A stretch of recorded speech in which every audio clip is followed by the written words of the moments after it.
찬송가 161장 부르시도록 하겠습니다. 찬송가 161장입니다.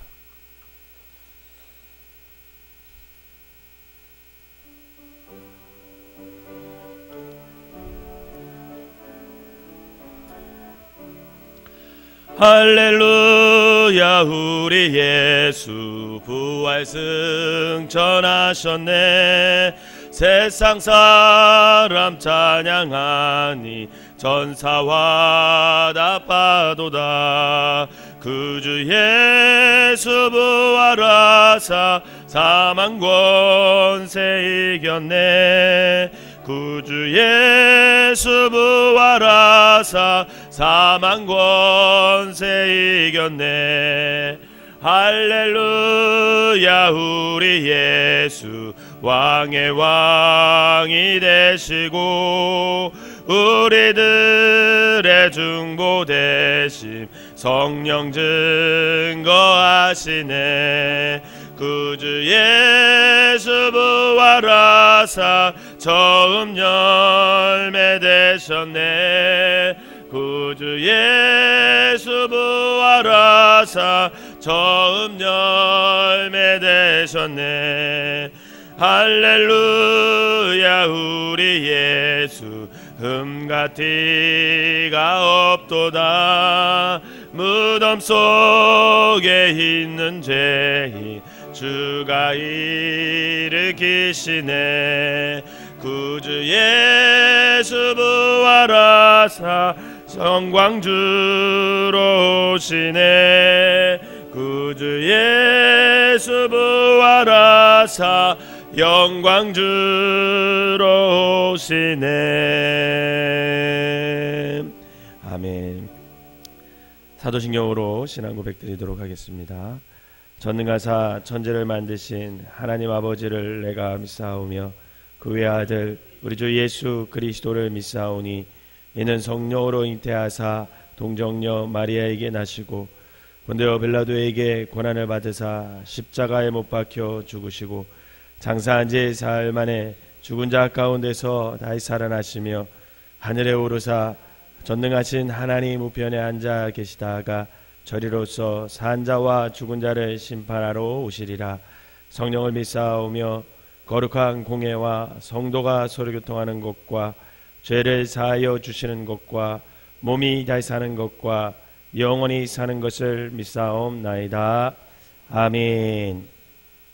오늘 함께 은혜 나눌 말씀은 요한복음 11장 25절에서 26절 말씀입니다. 요한복음 11장 25절에서 26절 한 목소리로 같이 읽도록 하겠습니다. 요한복음 11장 25절에서 26절입니다. 시작. 예수께서 이르시되 나는 부활이요 생명이니 나를 믿는 자는 죽어도 살겠고 무릇 살아서 나를 믿는 자는 영원히 죽지 아니하리니 이것을 내가 믿느냐. 아멘. 예수님께서 부활하셨습니다. 우리 옆 사람하고 인사합시다. 예수님께서 부활하셨습니다. 얼굴이 확 피셨네요. 그동안 21일 동안 특별 새벽 기도 하시면서 그 모든 시간에 참석하신 여러분 진심으로 격려의 박수를 드리고요. 또 그 기간에 여러분들의 기도한 모든 것들이 하나님께서 응답하실 줄 믿으시기를 바랍니다. 특별히 오늘은 예수님께서 부활을 기념하는 부활주일입니다. 우리 다시 한번 옆 사람에게 이 기쁜 소식을 전합시다. 예수님께서 부활하셨습니다. 시작. 예수님께서 우리의 영원한 부활자 되심을 믿으시기를 바랍니다. 예수님을 누굴까? 예수님이 누구인가? 이렇게 질문했을 때 여러 가지로 대답할 수 있겠죠.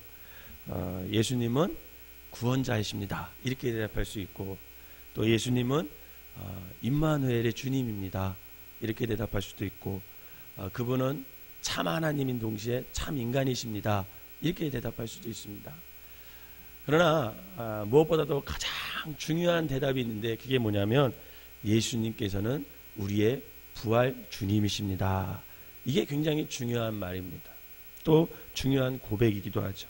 그래서 오늘 요한복음 11장 25절에서 26절 보면 예수님께서 뭐라고 말씀하시냐면 당신 스스로가 당신이 어떤 사람인지 어떤 분인지 밝히고 계시는데 그게 뭐라고 하냐면 나는 부활이요 생명이니 이렇게 말하고 있습니다. 여러분 예수님이 부활이고 생명을 믿으시길 바랍니다. 그래서 예수님이 당신이 영원한 부활자가 되신다는 것을 밝혀주고 있는 거예요. 예수님께서 우리의 죄값을 치르기 위해 십자가에서 돌아가셨지만 그러나 그것이 끝이 아니라는 것입니다. 그것은 오히려 새로운 시작이라는 거예요. 돌아가신 지 사흘째 되던 날 예수님께서 죽음을 깨뜨리시고 다시 살아나심으로 우리의 영원한 부활자가 되심을 여러분 믿으시기를 바랍니다. 그럼 우리에게 예수님께서 영원한 부활자시라는 사실이 왜 중요하냐는 거죠. 그걸 알아야 믿음으로 고백하면서 그 믿음을 가지고 영원한 부활의 소망을 가지고 살아갈 거 아니겠습니까? 왜 예수님께서 영원한 부활자가 되시는 게 중요하냐? 첫 번째로는 이유가 뭐냐면 예수님께서 우리의 영원한 부활자가 되셨기 때문에 우리에게 영원한 구원, 영원한 생명이 주어졌음을 믿으시기를 바랍니다.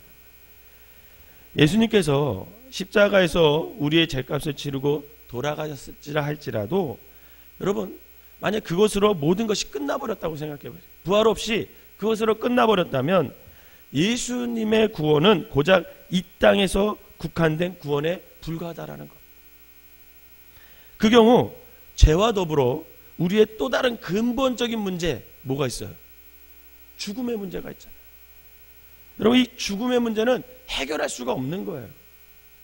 그런데 주님께서 죽음을 깨뜨리고 영원히 부활하심으로 그 죽음의 문제도 간단히 해결해 주셨다는 것. 그래서 우리는 모두 부활하신 예수 그리스도 안에서 영원한 생명과 영원한 구원을 얻게 되었다는 거죠. 그래서 요한복음 3장 16절은 분명히 우리에게 말씀하십니다.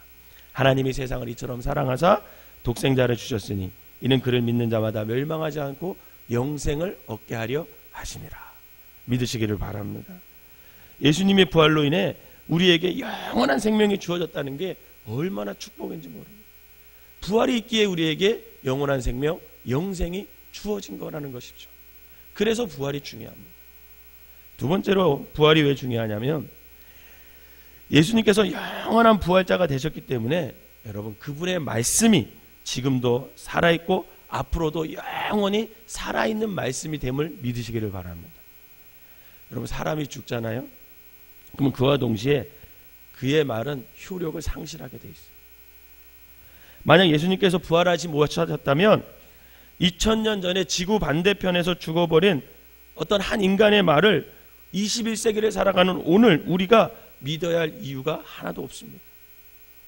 그러나 예수님께서 부활하셨기 때문에 지금도 그 예수님의 말씀은 영원토록 사라지지 않는 것이고 지금도 그 말씀은 많은 사람들을 고치고 살리는 생명의 말씀이 된다는 것이죠. 이처럼 부활하신 예수님의 말씀은 영원히 우리에게 생명의 말씀이 됨을 여러분 믿으시기를 바랍니다. 그래서 예수님의 부활이 중요한 거예요. 그러면 예수님께서 부활하셨다는 증거가 있을까요? 첫 번째는 예수님이 부활하셨다는 증거는 지금도요, 여러분, 예수님의 이름으로 수많은 사람들이 오늘도 생명을 얻고 있다라는 것. 여러분, 그것이 부활하셨다는 예수님의 증거의 첫 번째 증거입니다. 그분이 부활하시지 못했다면 성경이 증언하는 생명의 역사들이 오늘날까지 그분의 이름으로 일어나지 못한다라는 것. 여러분, 오늘도 세계 도처에서 또 우리 주변에서 수많은 사람들이 예수님의 말씀 안에서 새로운 생명을 얻고 새로운 삶을 살고 있다라는 거예요. 그게 부활의 증거라는 것입니다. 사실 여기 서 있는 저 또한 또 여기 앉아 계시는 여러분 또한 그 예수님이 아니셨던데 부활의 예수님이 아니하셨던들 아직도 죄 가운데서 살아갈 사람이 얼마나 많이 있습니까? 그런데 그분의 말씀과 그분의 손길로 인해서 오늘도 저와 여러분이 새롭게 빚어져 가고 있다는 것은 여러분 주님의 부활하심이 확실한 증거라는 거예요. 근데 이런 것만으로는 안 되죠. 왜냐하면 불교 신자 역시 그 부처의 말씀을 가지고 가르치며 날마다 새롭게 변하잖아요. 그러므로 이에 또 다른 증거가 있어야 됩니다. 그래서 두 번째 증거가 뭐냐면, 여러분, 예수님께서 부활하셨다는 두 번째 증거는 뭐냐면, 예수님께는 무덤이 없다라는 게 두 번째 부활의 증거라는 거예요. 모든 종교는 예외 없이 그 창시자의 무덤을 왕릉처럼 거창하게 꾸미고 있다라는 거예요. 그것으로 그 종교의 권위가 더해진다고 사람들은 믿기 때문에 그렇습니다. 그러나 무덤이란 죽음의 증거일 뿐이에요. 죽음의 증거가 무덤이잖아요. 이런 면에서 공자나 석가모니는 모두 동일합니다. 하지만 예수님께는 무덤이 없습니다. 목사님, 저 이스라엘에 갔는데 예수님 무덤이라고 해놨던데요, 그렇게 말하시는 분 있으시죠? 저도 가봤습니다. 사실 그거 예수님 무덤 아닙니다. 예수님의 무덤이 없다라는 건 뭐냐면, 이 무덤 속에, 그 무덤이 만약에 어떤 무덤이 이원규의 무덤이다 했을 때 그 무덤 속에는 누가 있어야 돼요? 제 시신이 있어야 되죠. 근데 예수님의 무덤에는요, 시신이 있어요, 없어요? 없습니다. 그래서 예수님의 무덤이 없다라고 제가 말씀드리는 거예요. 시신이 있어야 할 무덤에 시신이 없다라는 거예요. 예수님께서 다른 종교의 창시자들처럼 만약에 부활하지 못했다면 오늘날 이스라엘 어딘가에 왕릉 같은 예수님이 분명히 존재했을 것입니다. 왜 그런지 아세요? 제자들이 가만히 있지 않았을 것입니다. 시신이 있었다면 제자들이 가만히 그냥 예수님의 시신을 두지 않았을 거예요. 더욱이 열심히 있는 베드로가 앞장서서 예수님의 무덤을 정말 왕릉과 같이 만들어 놓았을 것입니다. 그런데 시신이 없어요. 시신이 없습니다. 시신이 없기에 무덤이 없는 거예요. 무덤 없는 예수 그리스도. 여러분, 그것이 확실한 부활의 증거의 두 번째라는 거예요. 그런데 또 이것만으로도 부족합니다.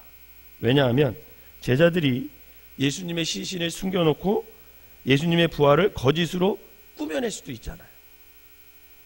그래서 한 가지 더 있어야 되는데, 그게 뭐냐면, 부활의 증거 세 번째가 뭐냐면, 오늘날까지 깨어지지 않았다는 것이 부활의 마지막 증거라는 거예요. 즉 부활하신 예수님이라는 것이, 그 진리가 아무도 누구도 부인할 수 없는 진리로 여태까지 흘러왔다는 것이 마지막 증거라는 거예요. 닉슨 대통령의 보좌관이었던 찰스 콜슨이라는 분이 러빙 갓이라는 책을 썼습니다. 그 책을 제가 이렇게 읽어보는데, 거기서 이 사람이 자신이 부활에 믿는 이유를 기록해놨어요. 자신이 정말 부활을 믿는다 나는. 그러면서 확실하게 왜 믿는지 그 이유를 적어놨는데, 그러다 그분이 이런 고백을 했습니다. 여러분, 닉슨 대통령이 무슨 사건 때문에 물러났죠? 워터게이트 사건 때문에 그가 자리를 내놓고 대통령직에서 물러났습니다. 근데 그 워터게이트 사건이 터졌을 때 이 닉슨 대통령의 보좌관들은 그 사건을 은폐하기로 결정했대요. 야, 이거 우리가 없었던 걸로 아주 숨겨버리자. 은폐하기로 결정하고 서로가 말을 정확히 맞췄답니다. 입이 서로 말을 맞춰야 그것을 은폐할 수 있잖아요. 그래서 말을 정확히 맞췄대요. 여러분, 그 미국의 그 닉슨 대통령의 보좌관들이 공부를 안 한 사람들일까요? 최고의 엘리트들이잖아요. 최고의 엘리트들인데 또 법에 관한 타의 추종을 불허하는 그런 전문가들이잖아요. 그들은 누가 추궁해도 자신들의 짜맞춘 그 말을 완벽하게 지킬 수 있을 정도로 그 입을 다 맞췄다고 합니다. 법적으로 이렇게 따지면 이렇게 대답하고, 또 이런 증거를 내면 우리가 이렇게 대답하고 해서 이것을 은폐하자 해서 철저하게 입을 맞췄대요. 그런데 놀라운 것은 얼마 지나지 않아서 그들의 말은 서로 어긋나기 시작했대요. 결국 모든 것이 거짓임을 온 천하에 다 드러나게 됐다 합니다. 여러분, 그 유능한 엘리트들이 무슨 까닭에 그토록 치밀하게 짜맞춘 몇 마디의 말을 지키지 못해서 감옥 신세가 됐을까? 그리고 왜 그런 망신을 당했을까? 여러분, 그 이유는 간단합니다. 왜 그러냐면 그들이 지키려 했던 것은 진실이 아니라 거짓이었기 때문에 그래요. 여러분, 거짓은요 어떤 힘으로도 지켜지지 않습니다. 결국은 드러나게 돼 있어요. 내 안에 있는 거짓, 내 안에 있는 죄, 여러분 이런 거는요 숨기려 하면 숨기려 할수록 결국은 드러나게 돼 있습니다. 이 땅에서 드러나지 않으면 어디서 드러나요? 주님 앞에 드러나면 낱낱이 다 드러나게 돼 있어. 거짓을 영원히 지킬 수 있는 방법은 없습니다. 거짓은 때가 되면 반드시 그 정체가 드러나고야 만다라는 거예요. 이 사실을 자신의 삶으로 확인한 이 찰스 콜스는 예수님의 부활을 믿지 않을 수가 없었다, 이렇게 고백하고 있습니다. 왜 그러냐면 만약 예수님께서 부활하지 못하셨다면 그 예수 부활은 제자들의 입을 통해서 짜맞힌 거짓말일 수밖에 없는데, 여러분 그것이 사실이라면 그 무식한 어부들의 입을 맞춘 말은 단 한 달도 못 가서 다 거짓으로 밝혀졌다라는 거예요. 자기네 그 똑똑한 사람들이 이 워터게이트 사건을 덮으려고 그렇게 말을 짜맞췄는데 결국 그것이 거짓임을 드러난 것처럼 아마 무식한 제자들이 예수님의 시신을 숨기고 부활하셨다 이렇게 해서 짜맞췄다면 금방 그것이 드러났을 거라는 거예요. 그리고 예루살렘을 넘기기도 전에 그 모든 부활이 하셨다라는 그 거짓은 다 허물어졌을 것이다. 근데 그것이 지금까지 허물이지 않았다는 것, 그 부활의 증거가 지금까지 있다는 것은 예수님이 확실하게 부활하셨다는 증거다, 이렇게 고백을 했어요. 무식하기 짝이 없는 갈릴리 어부들이 전한 그 예수의 부활의 증언이 2000년이 지난 오늘까지도 무너지지 않고 살아 역사한다는 것은, 그것은 인간에 의해 꾸며진 것이 아니라 그 누구도 허물을 수 없는 정말 진실이기 때문에 우리가 나는 부활의 예수님을 믿는다, 이렇게 고백하는 글을 읽었습니다. 사랑하는 성도 여러분, 예수님은 2000년 전에 부활하셨고 그 부활하신 주님은 오늘 저와 여러분들과 함께 살아계심을 믿으시기를 바랍니다. 그분이 영원한 부활자가 되셨기 때문에 우리에게 영원한 구원, 영원한 생명이 주어진 겁니다. 또 그분이 영원한 부활자가 되셨기 때문에 그분의 말씀은 지금도 살아서 수많은 전 세계 곳곳에 있는 사람들에게 생명의 말씀이 되는 거고, 치유의 말씀이 되는 거고, 회복의 말씀이 될 수 있는 것입니다. 또 그분이 살아나셨기 때문에, 그분이 부활하셨기 때문에 그 부활의 증거가 지금까지도 깨어지지 않고 우리에게 진리로 남아있다라는 거죠. 바라기는 이 부활의 주님을 여러분들이 믿음으로 고백하시고 그 부활의 주님을 온 세상에 전하며 살아가는 주님의 제자들이 되며 살아가시기를 주님의 이름으로 축원합니다. 기도하겠습니다. 사랑과 은혜가 충만하신 하나님, 감사합니다. 십자가의 죽음으로 끝나지 않고 예수님께서 부활하여 주셔서 우리에게 아버지 하나님 영원한 생명, 영원한 아버지 하나님 진리를 우리에게 허락하여 주시니 감사를 드립니다. 하나님, 그 부활의 예수님, 나는 부활이요 생명이니 나를 믿는 자는 죽어도 살겠고 무릇 살아서 나를 믿는 자는 영원히 죽지 아니라고 하신 그 말씀을 오늘 우리 가슴에 새기고, 아버지 하나님 그 부활의 주님을 아버지 하나님 주님 오시는 그날까지 우리가 전하며 살아갈 수 있는 믿음의 사람들이 되게 하여 주시옵소서. 예수님께서 영원한 부활자가 되셨기에 오늘 우리에게 영원한 구원과 영원한 생명이 주어졌음을 믿습니다. 예수님께서 영원한 부활자가 되셨기에 그분의 말씀이 지금도 전 세계에서 아버지 하나님 많은 사람들에게 생명을 주고 아버지 하나님 영원히 살아있는 말씀임을 아버지 하나님 믿으니 감사합니다. 또한 주님께서 부활하셨기에 그 부활의 증거가 지금까지 진리로 남아있는 것 아버지 우리가 믿습니다.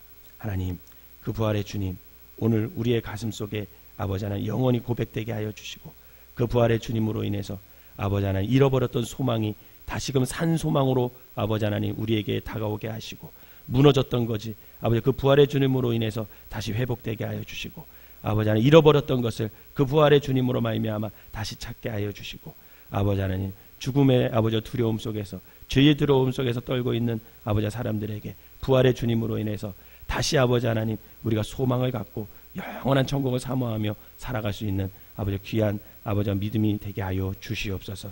오늘 우리가 그 부활의 주님을 기념하며 이 새벽부터 그 주님을 찬양하고 예배드리려고 합니다. 이 찬양과 예배를 받으시고 이 땅에서 살아가는 동안 그 부활의 주님을 영원히 증거하며 살아갈 수 있는 아버지 우리 모두가 되게 하여 주시옵소서. 예수님의 이름으로 기도하옵나이다. 아멘.